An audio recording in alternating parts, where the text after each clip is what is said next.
السلام عليكم ورحمة الله وبركاته. ازيكم يا حبايب قلبي؟ عاملين ايه؟ يا رب دايما تكونوا بخير. معاكم ام حبيبة من قناة حياتي جوه مطبخي. النهارده بقى كده هنعمل شوية سجق كده يستاهلوا بقكم.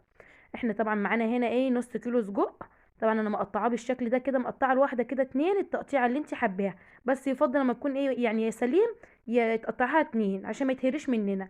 وبصلايه عاملاها شرايح كده، مخرطاها شرايح. وطماطميتين مكعبات صغيرين. وثلاث فصوص توم.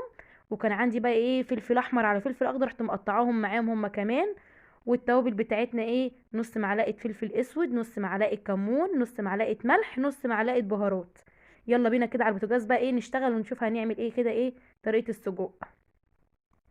طبعا انا معايا هنا بقى ايه طاسه كده على البوتاجاز فاضيه. طبعا انا مش هحط فيها ولا نقطه زيت. هننزل بيها كده ايه بالسجق بتاعنا على طول بقى، وهي تنزل الزيت بتاعها، لان السجق بيبقى ايه في دهون وكده، فاحنا مش محتاجين يعني ان احنا نحط زيت.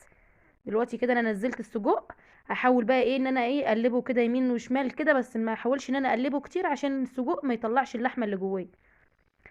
زي ما حضراتكم شايفين كده، بصوا السجق اهو بدأ يعمل ايه طبقه الزيت اهي تبان على وش السجق. اول ما السجق بتاعنا كده ايه ينزل الزيت بتاعه كده، هننزل بيه بايه بالبصلايه على طول.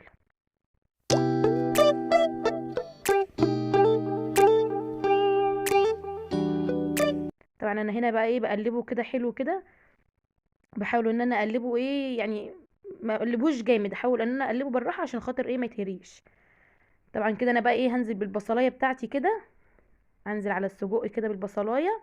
ونقلبه برضو حلو كده لحد ما نحس ان البصلايه ايه دبلت معانا كده، والسجق نزل برضو الزيت. او بالشكل ده كده.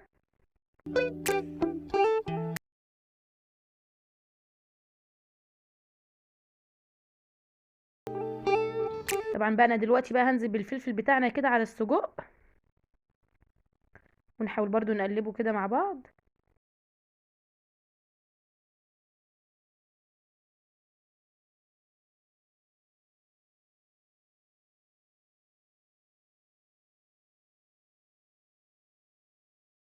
بتاعتنا اهي دبلت.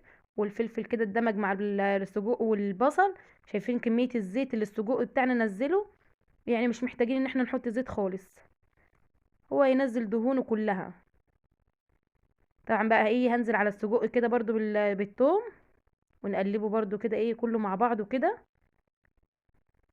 طبعا انا هنا بقى ايه بوطي النار، ولا مش عايزه النار ولا تبقى عاليه ولا تبقى واطيه، تبقى بين البنين. هنزل بقى بالطماطم كده على السجق برضو. الطريقه دي بتبقى حلوه قوي كمان. انا بحب السجق يبقى ايه يبقى بصل وتوم وفلفل وطماطم. ونقلبهم حلو قوي كده مع بعض.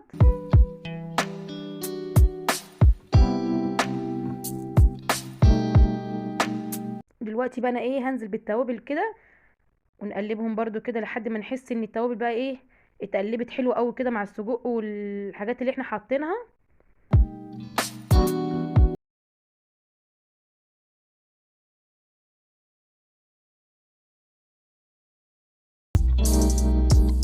طبعا بقى انا نقلت بقى السجق على العين التانية. وقلت اعمل بقى ايه شويه رز ابيض كده. طبعا انا اولادي بيحبوا جنب السجق يحبوا ياكلوا رز ابيض. فانا ده بقى حطيت بقى ايه معلقتين كده زيت كبار. اول ما الزيت بتاعي يسخن هننزل عليه على طول بالرز. كده بقى ايه هنزل بالرز دلوقتي كده على في الحله كده على الزيت.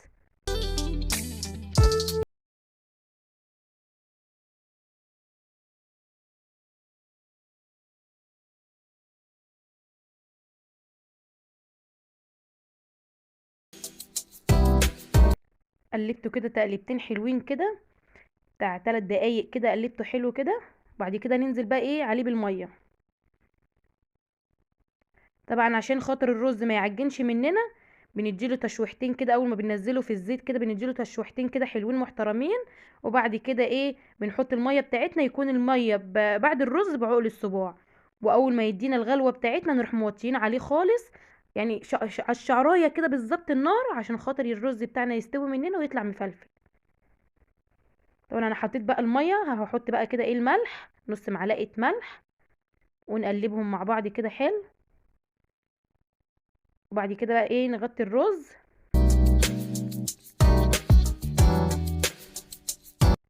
قلت بقى عقبال ما الرز يستوي بقى ايه، لقيت جوزي جاي وجايب معاه فاكهه، جايب معاه موز وفراوله. رحت غسله الفراوله غسله حلوه كده محترمه، وشلت الورده الخضراء منه ومن الفراوله، ورحت قطعتها. طبعا قلت اعمل شويه كوكتيل حلوين. طبعا انا هقطع الموز الاول كده التقطيعه اللي انت حباها، بس انا بحب الايه الموزايه كده اقطعها كده ايه شرايح حلوه كده بالطريقه دي كده. لزوم السهرة بقى وكده، والفراولة اليومين دول رخيصة، فحاولي تجيبي منها كمية حلوة كده. كل سنة وانتم طيبين كده عشان شهر رمضان الكريم، ربنا يا رب يجي علينا كده بالخير كده ويبعد عننا الوباء.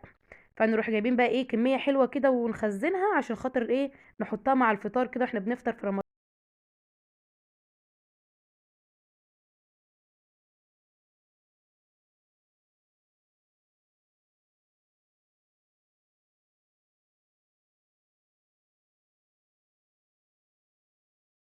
بقى ايه هنا قطعت الموز اهو بالشكل ده، هبدأ اقطع كمان الفراولة بنفس تقطيعة الموز.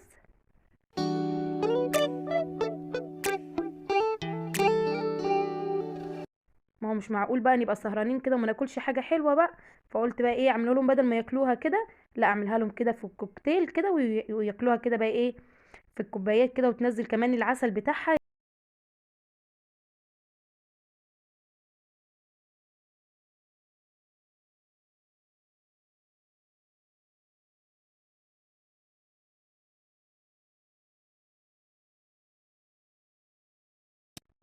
انا هنا بقى ايه خلصت خلاص كده بقى الايه التقطيعه بتاعتنا. بحاول ان انا اقلبهم كده اطلع الموز فوق والفراوله تحت كده ونخلطهم مع بعضيهم. طبعا انا معايا هنا كوبايه سكر كده صغيره ما تكونش كبيره قوي، احطها عليها واديها تقليبتين حلوين كده وادخلها جوه التلاجة. تنزل بقى ايه العسل بتاعها كده. وبعد كده بعد ما ناكل بقى ونتغدى بقى تكون ايه خلاص بقى السكر دب في الكوكتيل بتاعنا، ونروح ايه غرفين منه في الكوبايات. تعالوا بقى اتفضلوا معانا كده ايه، الف هنا ليكم وليا. وما تنسوش بقى لو عجبكم الفيديو بقى ايه تنسوش اللايك والاشتراك في القناه وتفعيل زر الجرس عشان كل ما انزل حاجه توصلك على طول. طبعا هنا بقى الشكل النهائي خلاص بتاع السجق بتاعنا. شايفين بقى جماله وحلاوته؟ يا جماله يا جماله، حاجه كده تستاهل بقكم. طبعا انا بقى ايه كنت جعانه بقى وقلت ادوق بقى كده معاكم. رحت حاطه كده ايه معلقه سجق كده على معلقه رز، رحت بلعاها بلع على طول. طبعا انا هنا بقول لكم طعمه جميل.